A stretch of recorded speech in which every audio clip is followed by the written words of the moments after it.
Enrolling in Medicare Part A and Part B doesn't have to be confusing. In this video, I will walk you through exactly how to enroll the right way in 2026 in 6 simple steps. All right, so first things first, what are Medicare Part A and Part B? What do they cover? What's the situation? So the easiest way to think about it is Part A is your hospital insurance and Part B is your medical or the doctor side of things.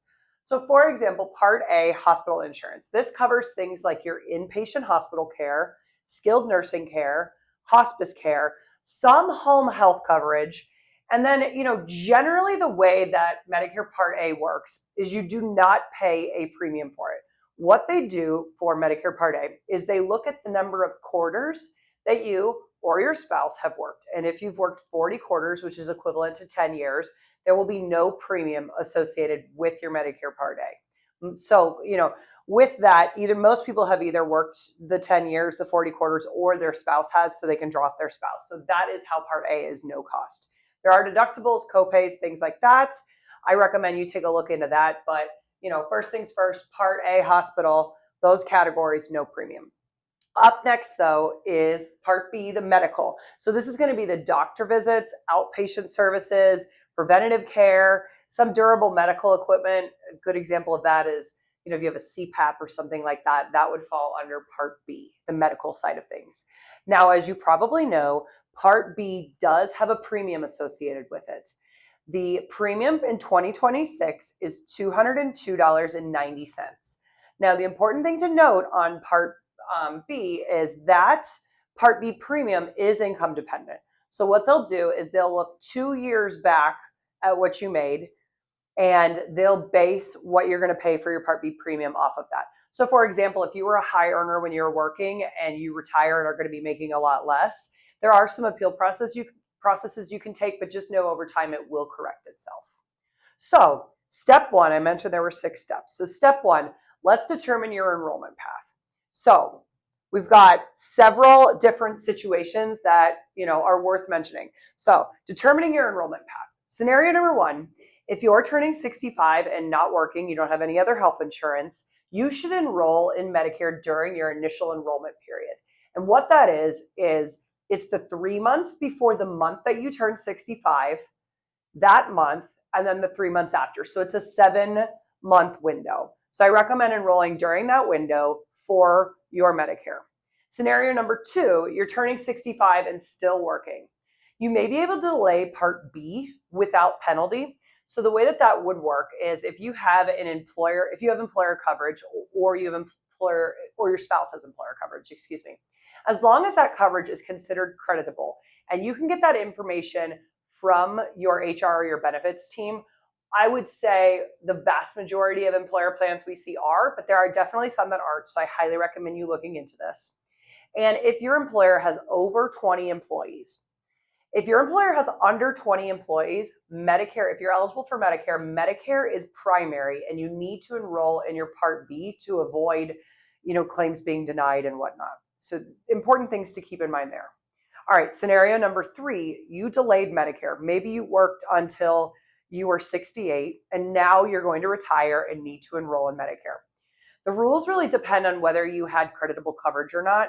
As I just mentioned, your benefits or HR individual can help you with that. But it's important to note that if you did have creditable coverage, you'll be taken care of and you'll be good in that situation. All right, step 2 here, your enrollment window. I just mentioned the initial enrollment period, the 7 months total, the 3 months before the month you turn 65, the month of your birthday, and then the 3 months after. I would recommend, if you're looking at that, the sooner you enroll during that 7-month window, the better. In addition to that, we have what's known as a special enrollment period, or an SEP. So that would play into that third scenario I just described there. Maybe you're working until 68 or 69 and you have creditable employer coverage. You can enroll penalty-free after your employment or your employer coverage ends.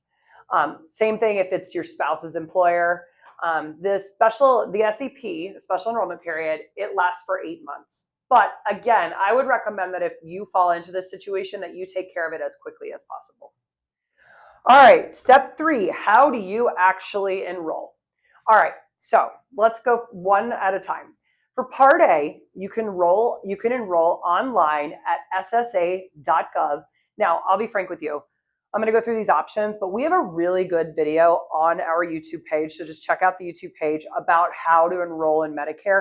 If this applies to you, I would highly recommend you just take a look at that video. It's pretty, it gives you all the steps very clearly. You can also call, or you can go to the Social Security office direct. If you are receiving Social Security benefits and you're turning 65, you'll automatically be enrolled in Medicare Part A. You'll actually be enrolled in Medicare Part A and Part B, which we're going to talk about in a second, but you will need to call them and tell them you don't want B if that's the situation. So let's talk about Part B now. So the enrollment for Part B has to be done through Social Security. Again, most people do it online. Check that video out. You can do it over the phone. There are forms that you can fill out. There are actually forms that you have to fill out if your employer, let's say you're retiring at 68 and enrolling in Medicare, then you have to prove that you had creditable coverage. So you'll need to go to your employer and get them involved. They're very used to doing this. This is a very common situation. But two forms that are worth mentioning are CMS 40B, and that's the application for Part B, and CMS L564, and that is what I was just talking about, that employer verification of creditable coverage. So, if you don't do those, there are penalties associated with not taking Medicare at the proper time if you don't have creditable coverage, et cetera. So it's just worth noting and worth, dotting your I's and crossing your T's. So check all this out. And there's a lot of information with all of this. So just make sure you're on top of it. All right, step 4, working past 65. The rules are different. So first and foremost, I mentioned the 20 employees earlier. If your employer has over 20 employees, you may delay your Part B without penalty if your employer plan or your spouse's employer plan is considered creditable. And then when you eventually decide you want to enroll in Medicare, you're not going to have to pay penalties or anything because you had a health insurance plan that, essentially replaced Medicare until you were ready for Medicare. If your employer has fewer than 20 employees, on the other hand, though, this is when Medicare becomes primary. You have to take Medicare. So you must enroll in Part B. If you don't, you could have claims denied, you could have penalties, etc. Something important to note here, and we get this question a lot, is COBRA does not count as active employer coverage for purposes of delaying Part B without penalty. We have another video on COBRA that you can go ahead and check out. But if you're on COBRA and you are 65 or older, I highly recommend that you go on Medicare as quickly as you can. All right, so when can you sign up for Part A and Part B? We talked about that 7-month window for the IEP earlier. In addition to that, there's also what's known as the General Enrollment Period, or the GEP. That's for individuals that miss their IEP for some reason and they don't qualify for an SEP. And that runs from January 1st through March 31st, and coverage begins the first of the following month in which you apply. There are late enrollment penalties that will probably apply to you if you are going to not have Medicare for a few months and not another coverage that's considered creditable. In addition, we talked earlier about special enrollment periods, SEPs. You can qualify due to life events such as losing other health coverage, if you move, if you have a change in your Medicaid situation. There's some examples there that just show kind of where that applies. And it allows you to enroll without facing penalties. Generally, you get about 2 months from the time of the event. So if let's say you move April 1st, you'd get the following 2 months essentially for that SEP. All right, step 5. Avoid the biggest mistakes. So let's go through these one at a time. First, thinking that COBRA lets you delay Part B.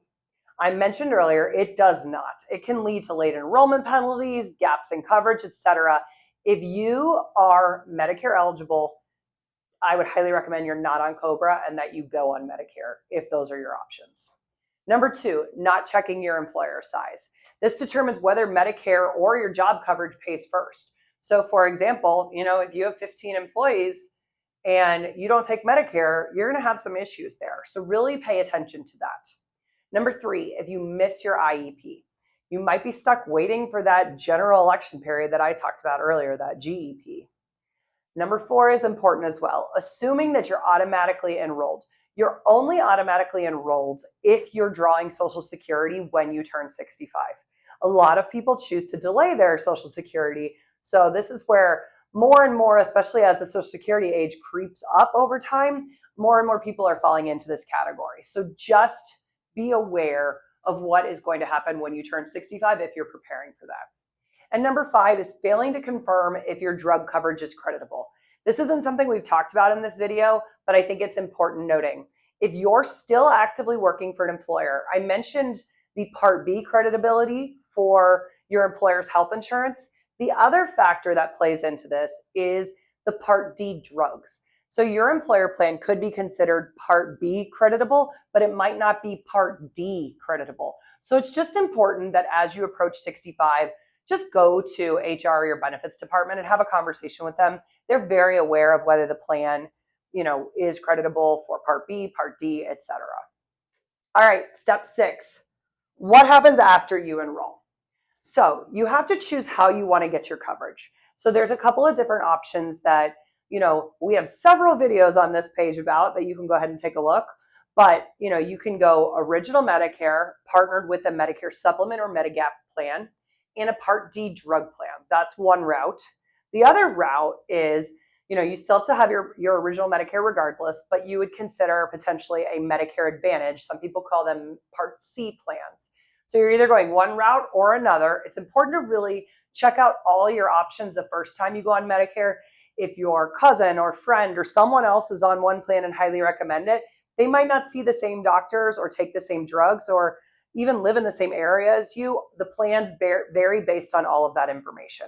So really review your drug coverage, understand your start dates, and then schedule preventative visits and the Welcome to Medicare checkups. Those are generally included when you go on Medicare, so it's just worth utilizing what's available to you. So this is a lot of information. It can be confusing. It can be overwhelming. We're here to help. Go ahead and give us a call. There is a whole other video on this page as well about the 4 major mistakes to avoid when enrolling online through Social Security. But you should be able to find a lot of your answers to your questions on this page, but feel free at any time, give us a call. We're more than happy to help.